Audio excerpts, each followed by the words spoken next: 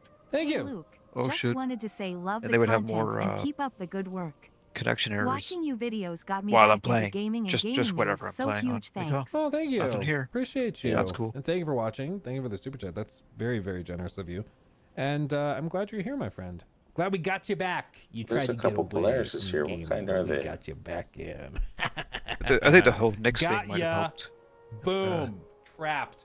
Pyro's pretty useful to be there too. Right in If you're time gonna for grind those $70 missions out, you might as releases, well baby. live there for a bit, but it's out of the way. Somebody's gonna clip this and be like, I'm beginning to think Luke's an industry plant. He confessed on stream that he's trapping people. Can you? That'd be the greatest plot twist ever. If it was There's like, 3 Polaris this year, but none of them like, are Wicklow. I work for EA or somebody, and I'm like just trying to hook people in to get them to spend $70. That'd be funny. Anyway, I think, timelines did shift. I think with Fallout 5, they hit the timeline that they originally expected. Fallout 76, I mean, I don't know how you could say that was anything but rushed, because filing claims on all the ships I just bought. I mean, we all remember what it was like, so I don't think you could say that it was. What was that? What did he call it? I'm filing claims on all the ships I just bought. Oh yeah, you have to. Yeah, I don't think it was done. It was done on time, but done is a strong word, and I don't know if I'd say it was done excellently. And even Starfield, that was originally, the timeline's messy, but basically it was originally announced for 2022, I believe, and then it got delayed to 23. But Phil said that the original goal when they bought out ZeniMax was for the game to launch a year before, which would suggest that it was originally slated for 2021, which lines up with those Xbox FTC hearing leaks. So Starfield ended up coming out a solid 2 years after the original target release date. So I'm not sure what he's referring to, because the FTC hearings and all that stuff seems pretty clear to suggest that it's not really the case. So at least the last 2 releases seem to have either been rushed or delayed pretty significantly from their original targets. But maybe that doesn't count because the target was moved, and so they technically hit the target. I don't know.